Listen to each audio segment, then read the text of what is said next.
Okay, so for the purposes of this video and you recording a podcast, you really don't need many other plugins other than these.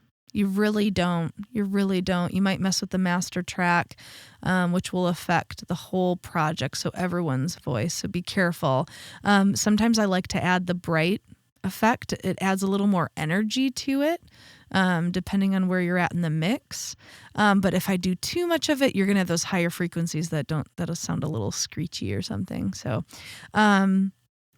compression, again, to be careful with that. Don't use too much. Don't use too little.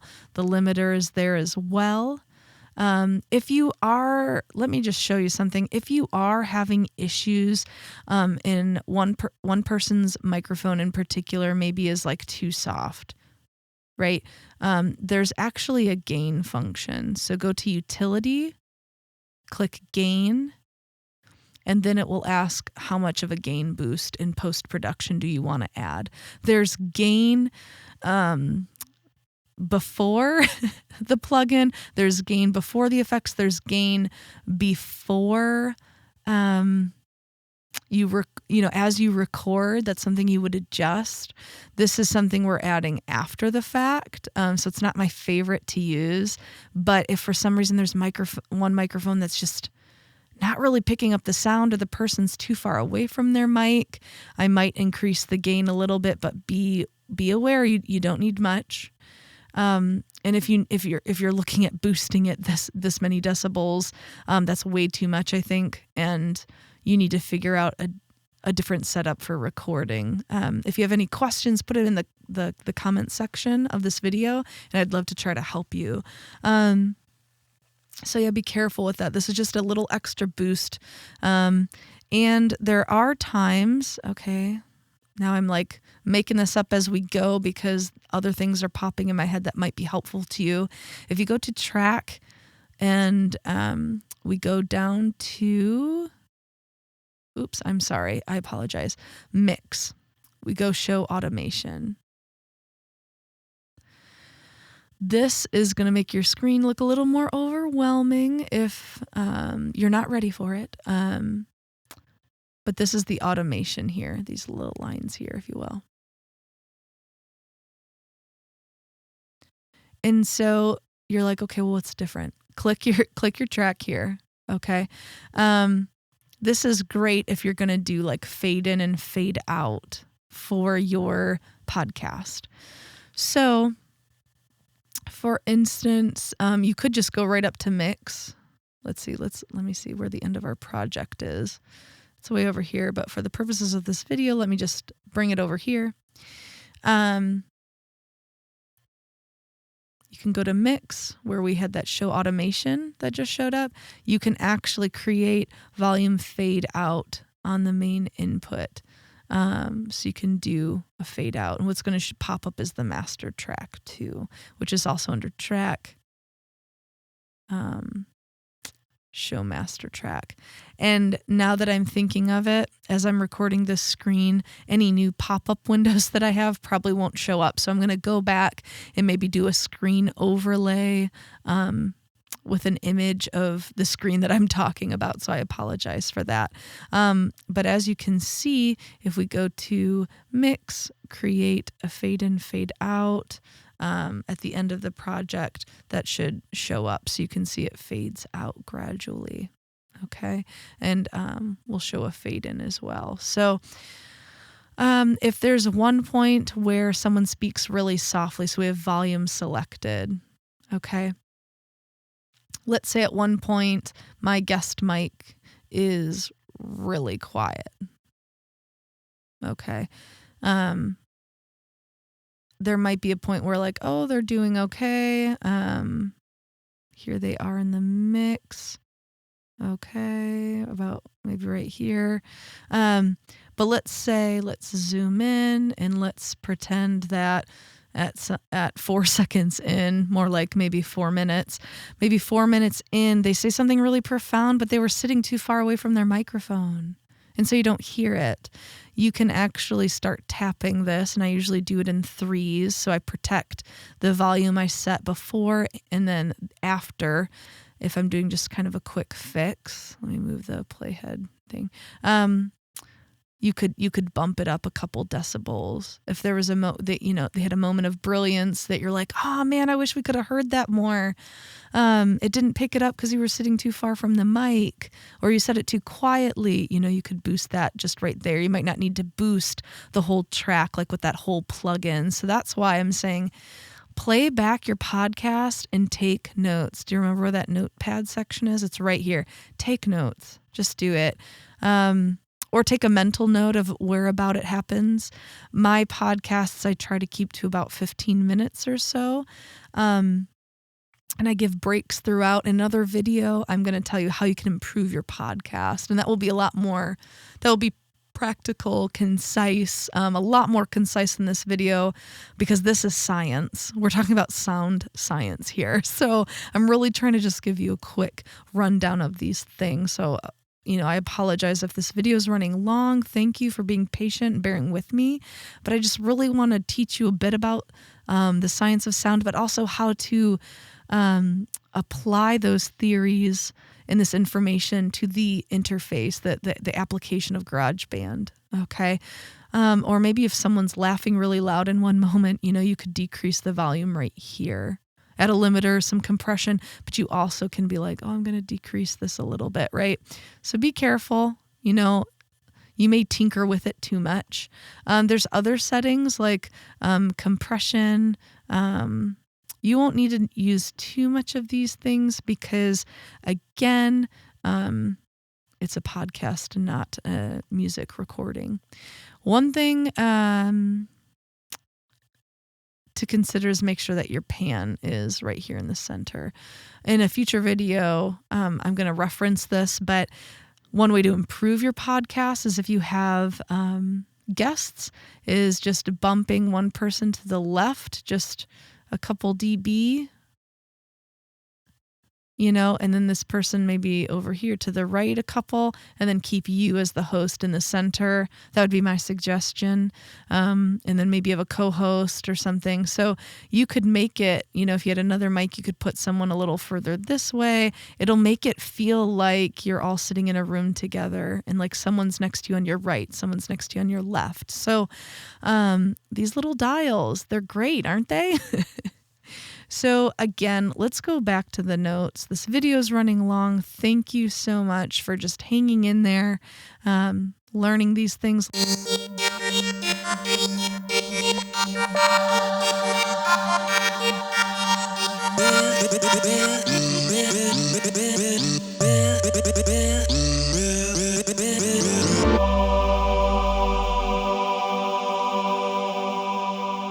look at the checklist again.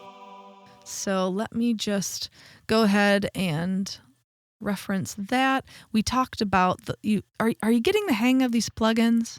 Is this making sense to you? Again, that factory analogy. This checklist, I really want it to be helpful for you so that when you are done listening to this video, you can run through each of these items. Okay. At the bottom, I said that disclaimer where everybody has their own perspective about plugin chains. Figure out what works for you. I gave you a bit of what I do: the noise gate, the EQ, the compression. I do a bit of de-esser as well. Sooner or later in the mix, I talked about the bright EQ and the limiter in the master track. So the next step is you're going to export your audio and then a reference point. So exporting your audio, you're going to go, you won't be able to see my screen very well.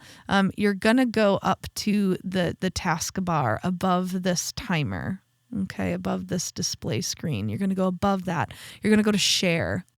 And there's several different options. I usually export mine to iTunes, and then I send it to Squarespace and also Spotify and other platforms for the podcast. So that's the route I do. And then I keep copies like on my Google Drive or iCloud or things like that in case anything crashes or you have a backup or those kinds of things. So come up with a system that you're comfortable with. Maybe you don't care and you're like, you know what, I just want to pump out a bunch. And if they get deleted, oh well, then that's fine. But I'm kind of more of a risk management kind of person when it comes to technology. And again, so when you're editing, make sure you save this. And again, duplicate your tracks so you can compare and contrast at the end. So when you export your audio like to iTunes, it's automatically going to open it up in iTunes. You'll get to hear it. It kind of makes you feel good because you're like, there it is. It's got a title and everything. Maybe in another video, if people think it would be helpful, I can talk about how you apply your podcast and kind of send in an application for Spotify or iHeartRadio or wherever. Reference point. So if we go back to the other, I'm sorry, I didn't update that screen for you. So I will put up a different thumbnail image to explain what I was just referring to. Reference point. Playback through multiple listening mediums. So what that means is when I work on a song or when I work on a podcast, more so a song, the podcast isn't as complicated for me. When I'm done recording a song, I will export it to iTunes and then I download it and I listen to it on my phone speakers. I listen to it on my phone with my Apple headphones, another pair of headphones, or I'll listen to it in the car. I also have monitors in my home studio just pointing at me as I'm editing. I use that as a reference point as well, because the reality is we have to remember you might want a lot of bass in your song or a lot of bass in your podcast, but most people are probably listening to a podcast in their car. Great, it'll be able to handle that bass. But if it's through a phone, if it's through the headphones, like just simple earbuds, it might not be able to handle all of that. So again, it's something to consider. And I don't think you have to do this for every podcast you do. Again, once you come up with your template, you're good. But I would say your first couple times editing your first couple podcasts, do that, see how it sounds. But also don't feel like you have to be stuck as a perfectionist and have to go back and change it. And honestly, allow yourself. There's time to grow. And if you're taking the time to watch this video and apply these principles, then you're actually your end result should sound a lot better than half the people or more of the people out there.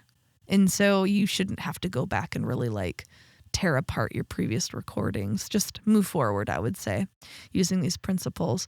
So again, let's go back to the step-by-step view. I kind of just, I'm a visual person, so hopefully seeing all this is helpful. We went through step 1. We double-checked our settings. We compared and contrast, in theory, hypothetically, your dry and wet vocals with and without the plugins. Playback, step 3, and take notes. Number 4, select your plugins that you're going to use. I gave you some advice on that. Number 5, apply your EQ. I gave you some advice on that. You should probably do that more step 4, your EQ and then your plugins, but those are kind of done for me almost at the same time, or I adjust as I go. Number 6, consider and change. So at that point, you're almost there. And then you're going to export your song, play back and compare it. Step 7, step 8, export your audio. So I kind of already talked about that a bit. If you're interested in hearing my podcast and how that goes, and I have different guests on the show, check out the WIC podcast. That's THWC. Stands for Tandem Hope Worship Collective. I host that podcast. And there's been a challenge because each person has their own microphone, and there's just some microphones that I just don't care for, and there's some microphones that need a bit of a booster. So I use a cloud lifter as a piece of equipment for my Shure SMB7, which is, it just boosts that gain. So gives it more power. Some microphones need phantom power, 48 volts. So be mindful as to which microphones you're choosing and if you actually have a way to power that. So be careful with that.